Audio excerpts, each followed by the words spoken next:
The Adventures of Frank Race, starring Tom Collins.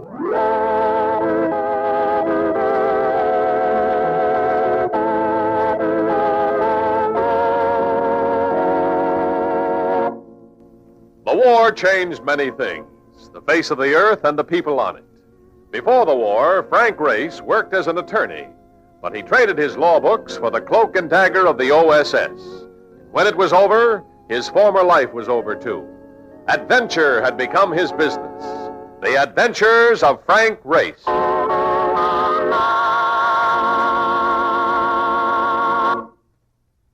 And now we join Frank Race for the adventure of the Baradian letters. Paris, at the end of a windy day. Dusk had fallen, but walking along the Quai de Louvre, we'd been able to see whitecaps on the River Seine. And now, waiting to cross the Rue de Rivoli, we caught the Eiffel Tower looking as though it might take a bow any minute. Everything seemed to be going places, particularly masculine hats and feminine skirts. Mark and I were on a holiday after finishing an investigation in Holland. I sort of like to get around and see things on foot, but Mark, well... Listen, Race, where you going now? The hotel. Another 7 or 8 blocks, I could never make it. Not unless you want to haul me piggyback. Take care. Not me. I don't want no part of them flying bedsteads they use in this town. Look, I got a better idea. What? I'll stop in at the American bar in the next corner. I promised that bartender in Brooklyn I'd swing by and shoot a fat one. All right, I can meet you there later. Swell. Make it about 8, huh?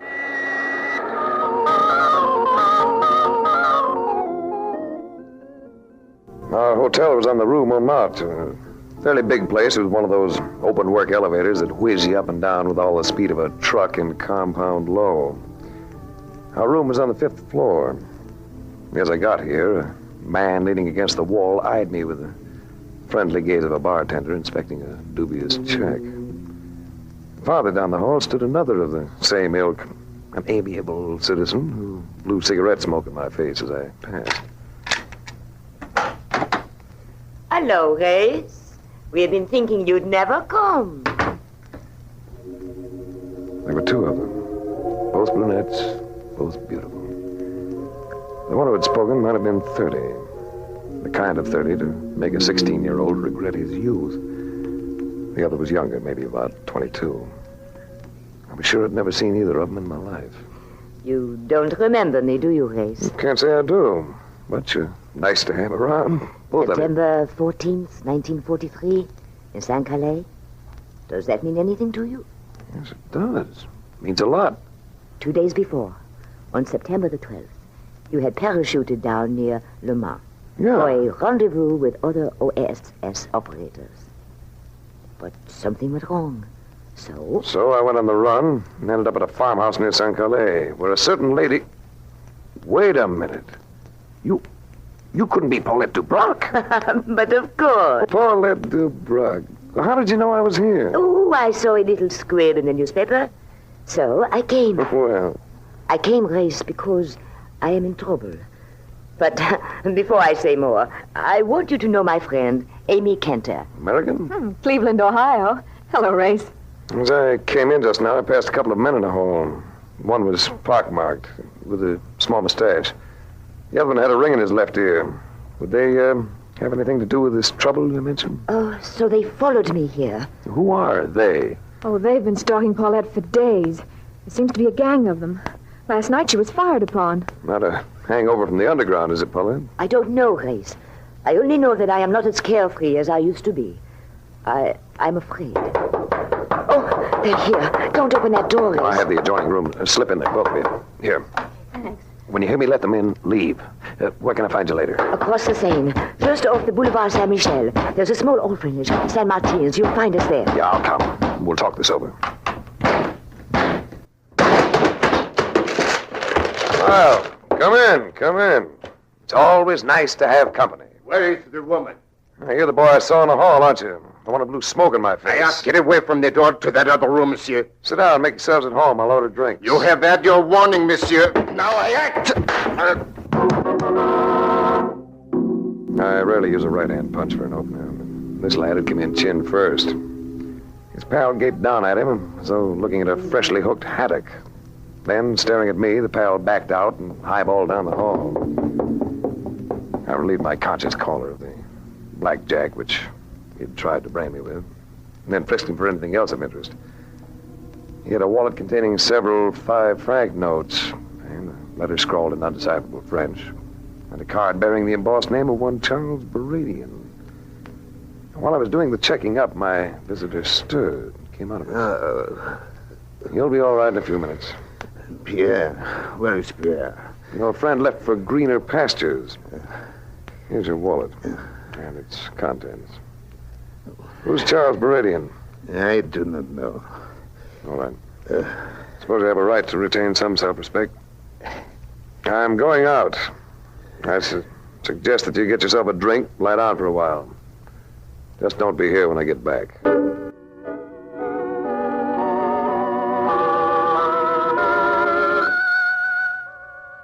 American bar was finished in a sort of Rococo modern.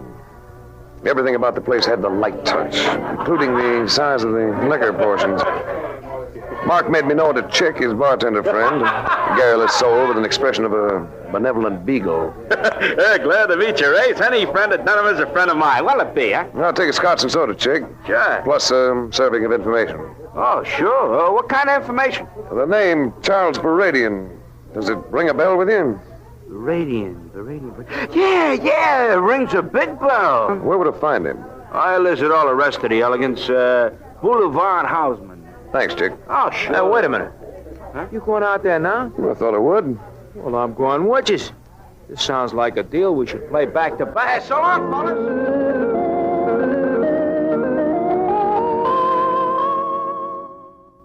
Getting across the threshold of the Baradian mansion was like trying to pry your way into the Chase National Safety Deposit Room without proper credentials. My particular obstacle was personalized in one Terry Meglin, a brawny specimen with the title of private secretary, the instincts of a barroom bouncer. You can understand, Mr. Race, it isn't only a question of looking after Mr. Baradian. There's his collection to protect. Almost $1 million worth of rare violins and objects of art. In that case, I can appreciate your sense of responsibility. Don't ever expect Mark Donovan's vote if you run for public office. He would have preferred to wait for me in here. Incidentally, I must limit your interview to 20 minutes. That's a rule we never break. Here we are. Charles Baradian must have been about 45. A gray-haired man who toyed with the violin as he talked, while watching it with the stare of a hawk circling above a chicken run. Know anything about violins, Mr. Race? Not as much as I'd like to. There is nothing quite like a fine violin. It looks beautiful, feels beautiful, makes beautiful sounds. Very few women have all those attributes, am I not right? Meglin tells me you came to talk about Paulette Dubroc. Yes. Are you a friend of hers, or is it that you represent her? I'm groping a little, so I'm going to be frank with you. I suspect that you have something against Paulette. I don't know what or why, but I thought you might be willing to tell me. Yes. Yes, I will tell you.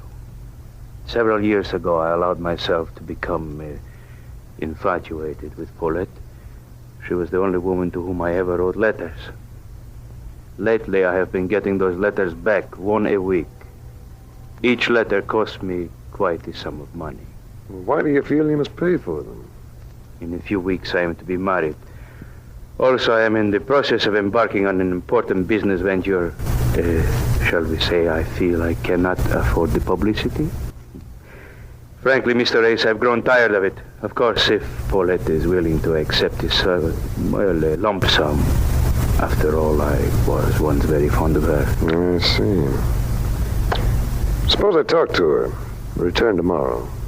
I have no objection. There is just one thing. You might tell Paulette I don't mind buying anything that will keep me happy, so long as I pay for it just once.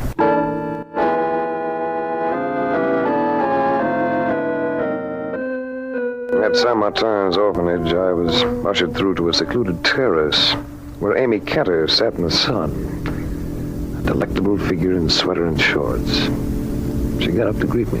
Hello, Race. Paulette hasn't come in yet. She should be here soon, though.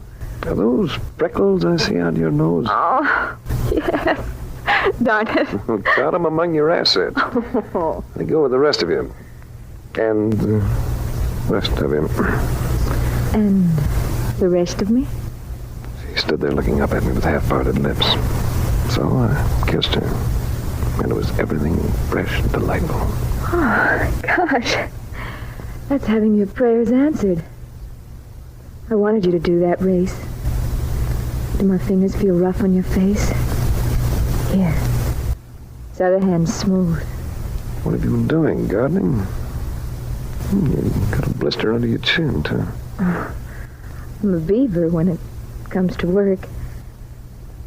Race, I did want you to kiss me, but how about Paulette? Well, that's a question I was about to ask you. How long has she been dabbling with blackmail? Paulette? She ever told you anything about a man called Baradian? Well, no. Who's he? A dangerous citizen. No one for Mademoiselle Dubroc to be tangling with. Is she still Mademoiselle, by the way? Oh, gosh. 1 minute the man's kissing me. The next he's giving me the 3rd degree. I'll come back to our personal relations later. Well, she's still not married. What tie-up do you have with this place, apparently? Oh, Paulette just keeps her going, that's all. I'm a career girl. I work here. Well, where'd she get the money? Her job. Oh, but maybe you don't know about that. She's been doing the lead in a revival of Rain at the La Victoire. No? You sound just like a press agent, Sherry. Well, Hello, Race. Got a kiss for me, too? well, how long have you been here? Just arrived. I don't need to have been here to know that you already have kissed Amy. Or you wouldn't be my Race. Come here. Well, Race, looks like I've been replaced. Well? Yeah. You must be knocking them dead in rain. Oh, I have been doing all right. I shall do better now that you are here. How long have you known Charles Baradian? Charles, there's a name out of the past. He thinks you're blackmailing him. Blackmailing him? Right? Well, Race, what is all this about? Matter of some letters he wrote you several years ago. In 1940, I knew Charles Baradian just before the fall of France. He was very attentive, but to me it was not important. He's been getting a letter a week in the mail for a price. He'd like to buy all of them from you in one package. But I don't have these letters, Race. I have not had them for years. Why, you don't appear to believe me. Guess I have to believe you. But you'd better let me break that news to Baradian. By myself.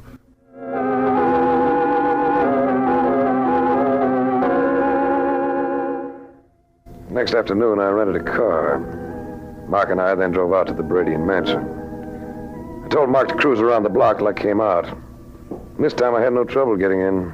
Meglin answered the door himself, and I was led to a drawing room smothered in draperies. Here, a stranger leaned against the ornate mantel. He looked capable of breaking up a dark strike, and the cut of him spelled cop in any language. This is Mr. Race. Oh, I am Benoit, monsieur, of the Sûreté. So our little matter of blackmail becomes official, does it? I am concerned with blackmail, monsieur. But more than that, I am concerned with the murder committed in this house last night. The murder of Monsieur Charles Baradian.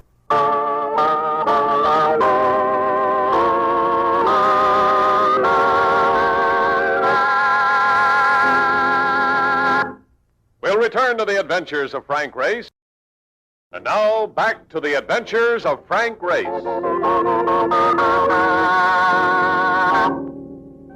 was sure of one thing. My Paris holiday had definitely turned sour. Here I'd been acting as an apparent go-between in a blackmail transaction. And now its victim lay sprawled on the floor of his study, murdered. Around his neck, an ugly red welt where some sort of cord had cut and strangled the life out of him. I had a close look at the wound while Benoit laid out the details. Well, he was first hit on the head, probably with a poker. And a fine violin is missing from the collection. What was its name, Monsieur Meglin? Guarnerius. Yes, well, we might call it a typical case of murder and burglary. But you can understand, gentlemen, that in this matter we cannot afford to accept the typical. What about the weapon? Naturally, it was not left behind. And now, Monsieur Race, if we could repair to another room. was going to be questioned and probably placed under arrest. So I maneuvered to let Meglin and the detective precede me from the room. Then swung the door shut and locked myself in. Hey, he locked the door. Hey, open the door. I stayed there, frozen, waiting for Benoit's mental machinery to work. Open the door. If he thought the way I anticipated, he'd figure on my breaking for a window. In that case, he'd move to warn his men on the outside. I waited until I heard them move away. Then, after a few more seconds, I quietly turned the key and opened the door. The hall was empty. As casually as I could, I walked to the front entrance. The front door stood ajar, but no one stood on the steps outside. Sidling out, I caught sight of Benoit talking and gesticulating to a uniformed gendarme. Then I saw Mark in the car, and as he came abreast of the door, I made my play. Get going, gun it! Get going! Hey, Empress. Think you can get away from him? Are you kidding? This might be Paris, but I learned to drive in Brooklyn.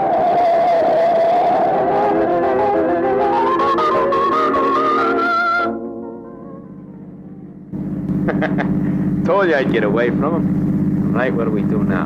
I'm going to look up the location of Paulette Dubrock's apartment. You can drop me there. Then I'd like you to run down as much information as you can on the Baradian household. Check. When will I see you? And where? That's a little after 4. I have a call to make.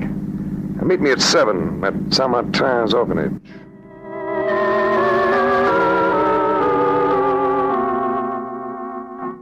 An actress playing leads usually does pretty well when it comes to money. But Paulette's apartment proved to be frugal, even old-fashioned, to the extent of having portieres between the living and dining rooms. Paulette wasn't at home, which gave me a chance to look around. On a small dresser in her bedroom, I spotted a couple of letters postmarked January 1940. Both were epistles of passionate drivel, and both were signed Charles. I heard the outer door go shut, so figuring Paulette had come home, I went forth to greet her, and...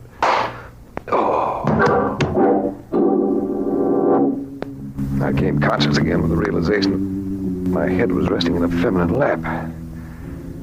I looked up and saw Paulette. How do you feel, Race? You're very attractive, you know? Even with your face upside down. Oh, chérie. What made you slug me? Name of my mother. First it is blackmail I'm guilty of, and now you accuse me of hitting you on the head. Someone did. But of course it was not I, though, Race. I wish I knew you really stand. I have not lied to you about anything. You did about those letters from Baradian. I found this pair on your dresser. Said you hadn't had them for years. You could not believe that they might have been stolen from me? Just returned? On the day after Charles Baradian's murder? Race, no. Not Baradian. Yes, Baradian. Strangled last night. And I wish I knew how to advise you. I don't know whether to say turn yourself over to the police or get out of the country. From where I'm lying, the last thought seems to be your best bet.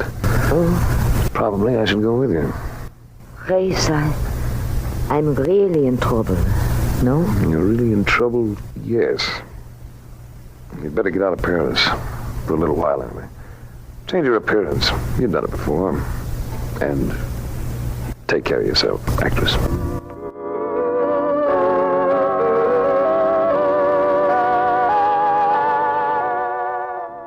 In front of the orphanage, I found Amy sitting in our rented car with Mark. Oh, want to take me for a ride, Race? Such a luxury over here. Why not? Oh, fine.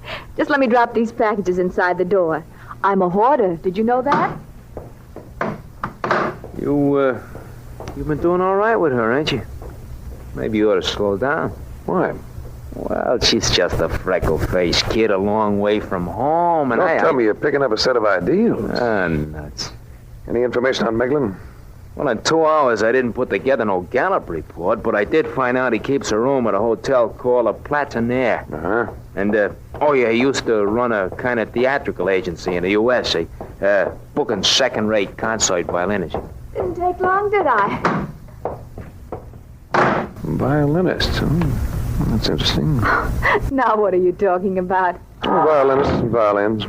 And a lad named Meglin. I wonder what a fine Ganarius is worth. Ganarius? What's that? I always thought it was a kind of spaghetti dish. It's a make of violin. One of the old-timers. Oh. Well, where'll I drive you people? We'll find that Hotel Plantaner. I'd like to see a man about a violin.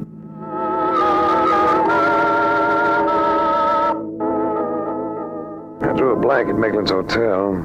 He was out. And had given no indication as to when he'd be back.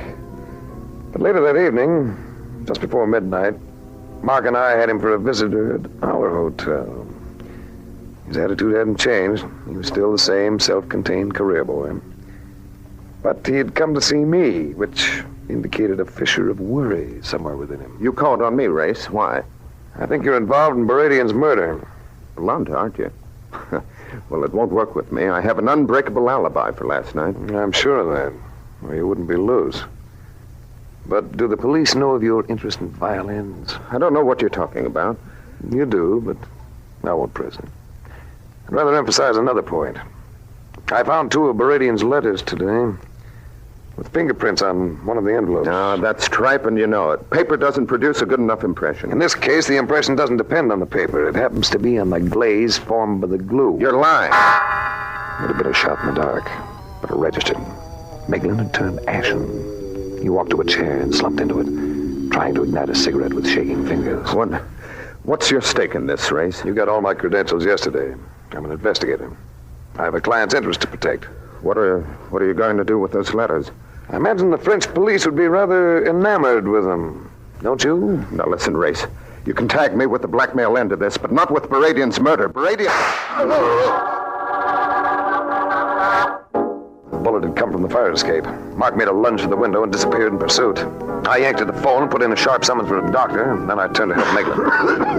I knew that nothing was going to do much good. The bullet had nicked his lung. The man was coughing his life away. Race! I'm sorry, Race. Whoever it was got away. How's Meglin? You might adjust that towel for him. All right. Hello? Race? Yes. This is Amy Kenner. Can you hear me? Yes. Where are you? At the orphanage. Oh, Race, I'm worried. The police are here and Paulette's coming in at any minute. Paulette? Well, I advised you to get out of Paris. Well, she called me about an hour ago. Said she wanted to pick up some things and... Well, I'll be there as soon as I can. Tell her not to say anything. Mark? Yeah? How is he? We ain't got nothing to keep us here, Race. This boy's dead.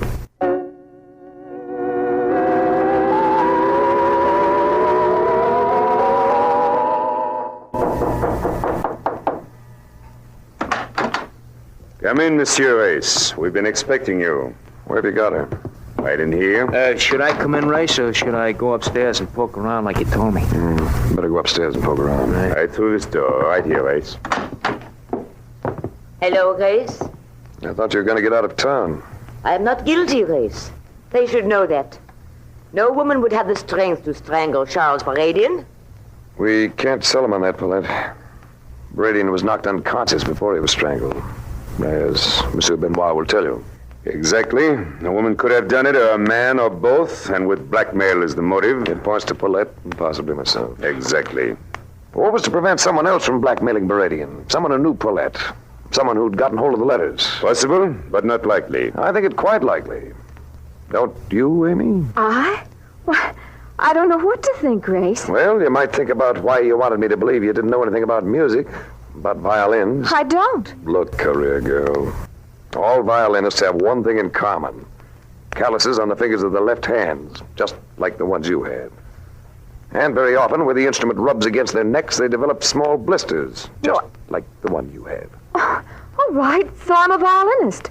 That doesn't prove me guilty of murdering Baradian. You, want these items now, Race? No, come in, Mark. Yeah.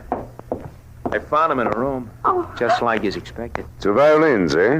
What meaning does it have? One of them, no doubt, belongs to Miss Ketter. The other, if I'm not mistaken, will prove to be the Guarnerius taken from Baradian's home.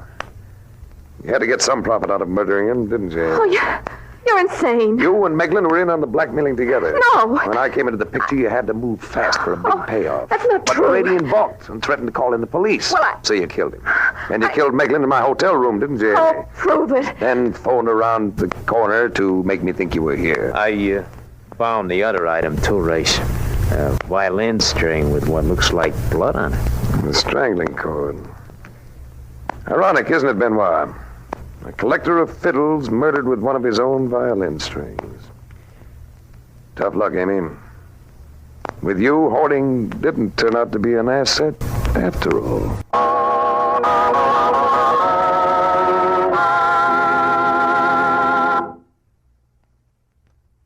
The Adventures of Frank Race, starring Tom Collins with Tony Barrett as Mark Donovan, comes to you from Hollywood. Others heard in tonight's cast were Ann Stone, Truda Marson, Gerald Moore, Stan Waxman, and Jack Crucian. This series is written and directed by Buckley Angel and Joel Murcott. The music is composed and played by Ivan Ditmars. Be sure to be with us again this same time next week for another dramatic chapter in The Adventures of Frank Race. Art Gilmore speaking. This is a Bruzel's production.